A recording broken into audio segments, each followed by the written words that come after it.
Hey, thanks for tuning into The O Word, where I, Sarah Quinata, and topic experts take a deep dive into the treatment and perception of older adults across the world and cultures. Join me on my journey to learn about the 700 plus million older adults across the world, one location and culture at a time. Grab your passport and let's go. Hey everyone, thank you for tuning in to the second and last installment of our Canada series for The O Word. Today, I will be talking with Ashley Adkins, who is located in Ontario, Canada. Ashley holds a bachelor's degree in recreation and leisure studies and is currently working on completing her master's of gerontology from Brock University in Ontario. Ashley has a variety of experience in both recreation and gerontology and is currently employed as a life enrichment aide at a long-term care facility. Without further ado, let's hop into the interview. My name is Ashley Adkins, and I originally right out of high school, I went to college for social work, and then I realized that it wasn't really for me. It was kind of depressing to myself. I couldn't really see myself in it. So I went back to Brock University for my undergrad in therapeutic recreation, which is actually in St. Catharines, and I'm in Ontario right now. So I'm currently working as a recreational therapist in long-term care, and I'm doing home care just with I have one resident that he's a paraplegic and just needs a little bit of help throughout the day. So I go there for 4 hours a day, Monday to Friday, and help him out. Essentially, what I talk about today will probably be mostly in my long-term care, but I'm also a full-time student. I'm currently doing my master's in gerontology at Brock University as well. So, for those listeners who don't know, could you just kind of briefly explain what therapeutic recreation is? Yeah, for sure. So for therapeutic recreation, it's kind of like you work closely with allied healthcare professionals. So I work with occupational therapists, physiotherapists, PSWs, nurses, and those terms may vary depending on, again, where you're located. But so therapeutic recreation is kind of along the lines of providing meaningful programming. So the best way to explain it for people who really don't know much about it for myself is that I basically say that if or when somebody has a diagnosis of dementia, let's say, you may forget your numbers, forget what they look like, forget what they're called. So bingo is the prime game for that. You see the numbers, you mark them down, you hear them. There's many different ways to see them, whether you need a large print bingo card or a colored bingo card with glasses, zoomed in, etc. So you basically provide meaningful, engaging, and beneficial programming to I do it with older adults, but realistically I know people that work in adolescents or hospitals, anywhere really. Absolutely. I like the bingo example. I don't know about the long-term care setting you work in, but my residents love bingo. I know, they wouldn't miss bingo for the world. Yeah, absolutely. So in Canada, is therapeutic recreation a very common major or for something to go into, or is it still pretty new? Um, it's still pretty new. I know that like a lot of the thing is, and I know it's not all about this, but like pay in long-term care versus retirement is a huge difference. So realistically, just honestly speaking, people don't go to long-term care to get better. Unfortunately, I wish it was the opposite, but that's just not how it is. But retirement is really the place where you can kind of keep your brain juices flowing, and that therapeutic recreation really has a huge impact because that's kind of a less serious diagnosis, let's say, of just speaking off dementia, right? So it's a little bit less serious, and the only thing is that the pay in retirement is a lot less than long-term care, so people tend to try to get into the long-term care setting because there's more behaviors and more help needed and stuff like that. But it is still pretty new, but us recreational therapists are trying to throw the word out and stuff, so it's getting there. We're growing slowly but surely. Definitely, it's definitely the same here in the Yeah. US. So were you always interested when working with the older adult population? Um, when I was younger, I generally perceived older adults as the general stigmatized older adult, as many people do. Like I hate that I'm even saying this, but you just assume that they have bad memories, they're all cranky, they're horrible drivers, all those little stigma points that are just break my heart saying. But in the summer of, I think it was grade 10 for me, my great grandmother had a fall and she broke her hip. So she was actually in a continuing care center. And I was like living like 35 minutes away in the country, just like this little kid who knew like country living. And I would beg my parents to bring me there to like feed her lunch. And she would always give me her chocolate milk. And when I was there, like my outlook kind of changed because some of my best friends are older adults. And I really wouldn't change that. Like I really get along with older adults better than people my own age. And there's just nothing better than hearing stories. So I think around that time my perception kind of changed. And then ever since I was kind of like, like it takes a special person to work with older adults. And I think that it was definitely my place for sure. Oh, I feel like a lot of people in gerontology kind of have that story of like how they got introduced. How do you feel like generally in your country people perceive older adults? I feel like everybody just knows that they need more help. So sometimes, and this isn't always the case, but families just don't want to be bothered or they don't have time to stop in and see their loved one after work because they have kids, they have their own jobs, they have their own lives. And that's how people end up going into long-term care homes, right? Like it's convenient, you know that they're safe, you have a peace of mind because you know that they're in a quiet space in a safe place with people to care for them. And they can just continue their life the way they want and visit when they're able to, right? So unfortunately, I think it's people can kind of perceive them as a pain in the butt. I guess I don't know. I don't want to say it like that. It sounds so bad, but No, I totally understand what you mean. Like on a similar note, how do you think that your government treats older adults? I think that governments and leaders, you can always improve, right? So when it comes to the older adult population, you can always improve, but that's everywhere, I think. There's always room for improvement, but I do believe that there's not really enough resources for our older adults when it comes to not only recreation, but just resources in general. So and again, this is I haven't studied this or have any background, but I think that's why depression in older adults is becoming more and more common, and people are showing these symptoms. Like in long-term care specifically, the acts and regulations are not updated as much as they should, and the government says that a simple word change in an act or a regulation is a revision. Um, which is not really being revised, it's just being worded properly in that case. So I do believe that these should be looked at a little bit more and they need to be changed more often because the world is changing and there's more older adults in the world than ever right now. So Absolutely. Do you have like any specific or kind of like broad examples of something that you think the government needs to revise or change? I don't like, again, coming from a recreation background, I know that like when it comes to our programs, we have to like look at our programs annually and there's no one that supervises that. So like it says like three things that we have to do. Like we either have to show evidence-based practice as to why our program is still valid, or we can prove it throughout implementation and like show how it's like helping our residents.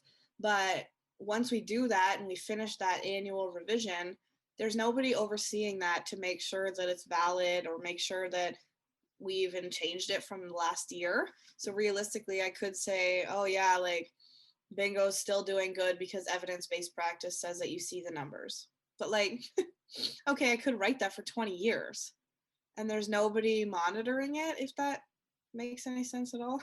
Yeah, no, that totally makes sense. Especially from like a therapeutic recreation standpoint, do you find that any programming is really helpful? Like, or a certain program is really helpful right now because of COVID? And this could be like government or like something that you personally are implementing.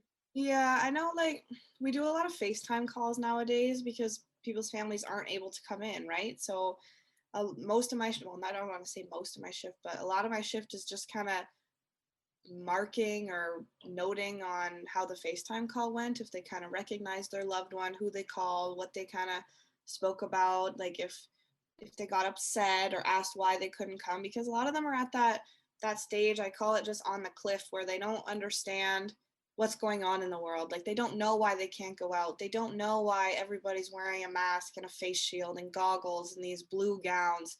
Like, why did my daughter stop coming to see me? Where are my kids? Like, my grandkids haven't been here since God knows when because I don't remember.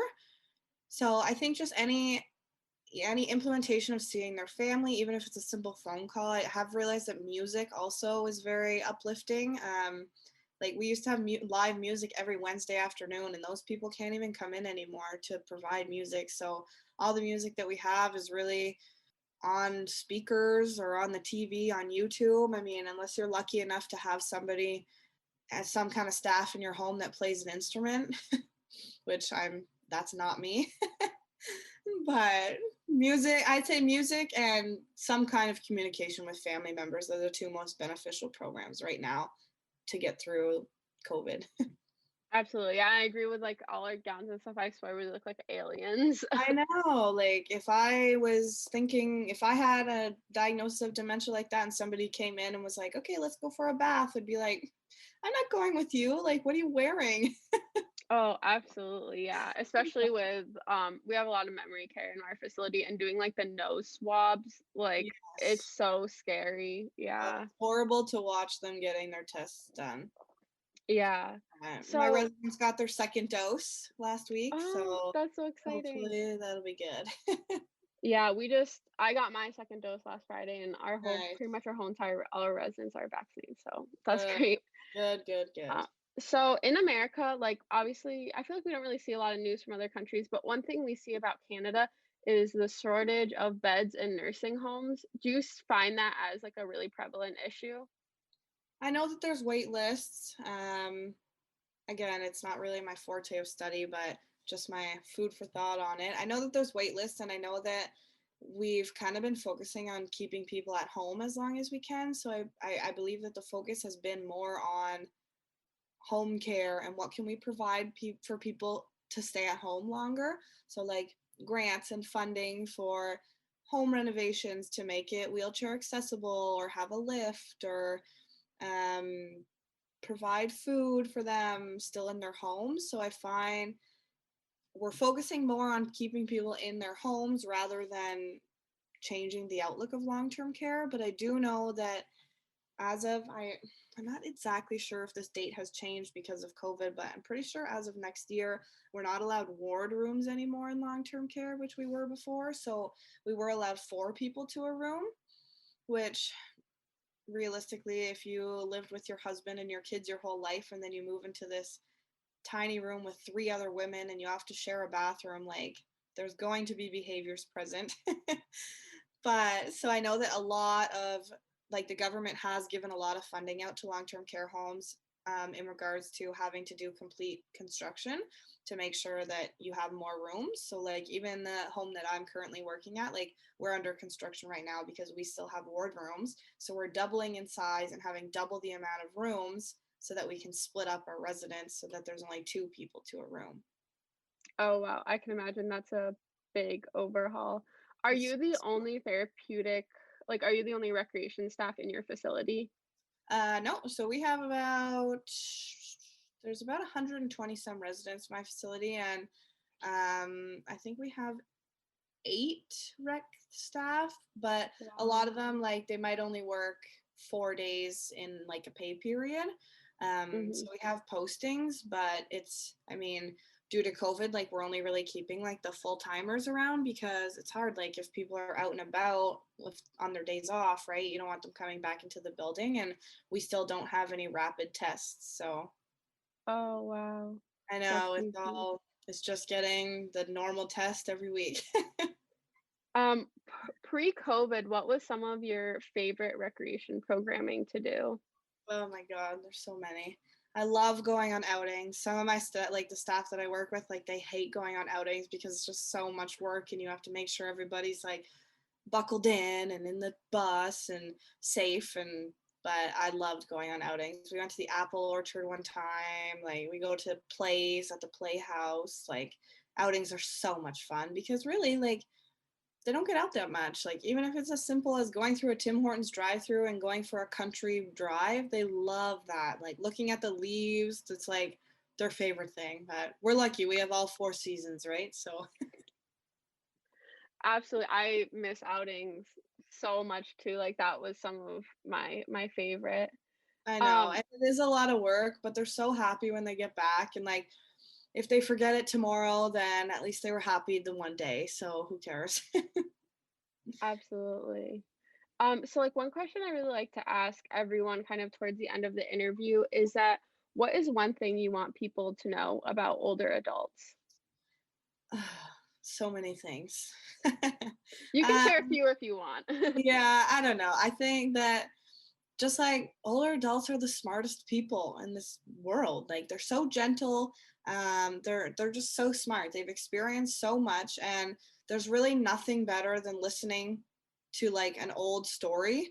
And trust me when I say this, they want nothing more than to be listened to. And even if their story makes no sense, they just babble on. Like it's amazing listening to the differences about how a movie ticket was a nickel, like 5 cents back then, and now it's like what, 13, $14 to go to a damn movie theater. Like, so I just think the stories and listening, it's just so important. Oh, absolutely. It's actually the other girl I interviewed from Canada said almost the same exact Yeah, thing. it's just they just want to be listened to. And a lot of people, like staff wise, some PSWs, like you have like 6 minutes to get somebody up and about for the whole day. And like, I don't know about you, but to brush my hair, brush my teeth, wash my face, get dressed, all those things, it takes me a lot longer than 6 minutes. And I'm like physically and capable, able to do those things on my own.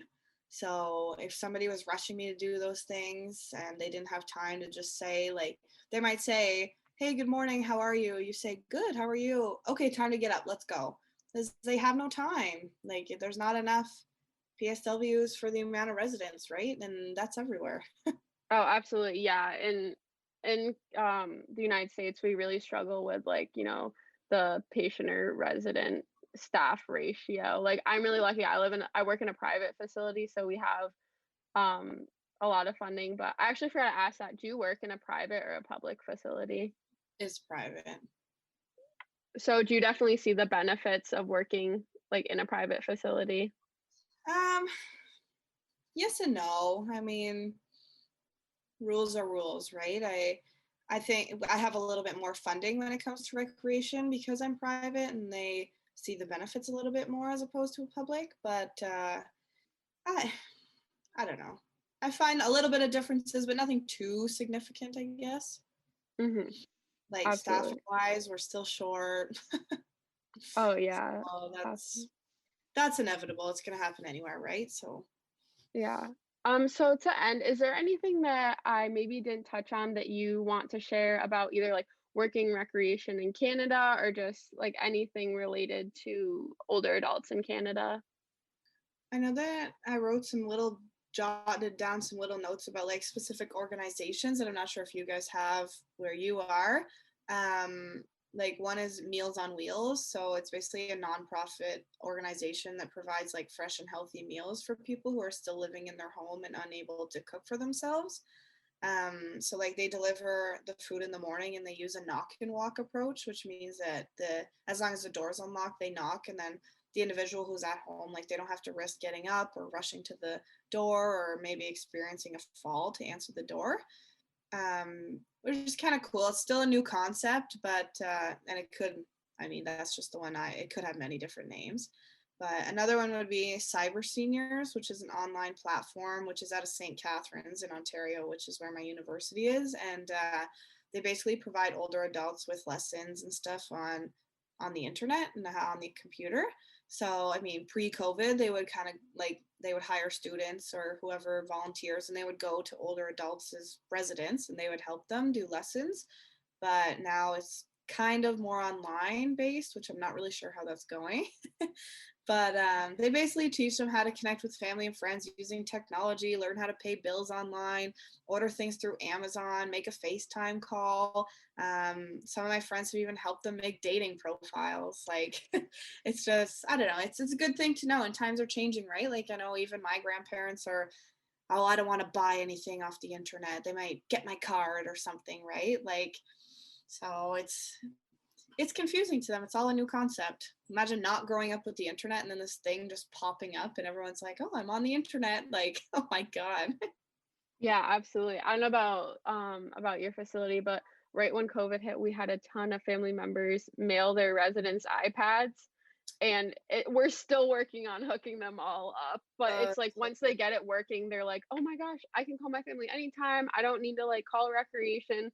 It's been such a blessing. See, like that's the difference, right? Like we don't have internet running through our facility, Oh. which is crazy, and it makes it so hard for rec programming. So like I just have unlimited internet on my phone and I just hotspot myself. But a Mhm. lot of like a few of my more cognitively well residents, they have their own internet every month, every like that they have in their room, and it's like night and day. They're so much happier because like you said, they can call their family anytime and they're not relying on other people to dial or for me to come with my iPad and set them up for their half-hour FaceTime call. You can do it whenever they want, right? Like, but Absolutely. That is a huge change. Like our facility, or like our facility only used to have Wi-Fi on like computers, like setups, and then over the past few years they had to make it like for everyone because so many people were wanting to utilize it. yeah, and like realistically, is it that expensive? And for the benefits, it's out of this world. Money doesn't even Absolutely. matter. Absolutely. Well, I want to thank you so much for talking and kind of sharing your expertise in this area. It's really great to learn about another country and kind of how they function with older adults. It's super fun. Thanks for having me. Well, that's all for this week's episode of The O Word. I'd like to give a special thank you to Ashley Adkins for sharing her experiences and knowledge with all of us. Make sure to tune in next week as we travel the globe and have a discussion with professors from both Omaha, Nebraska and Warsaw, Poland.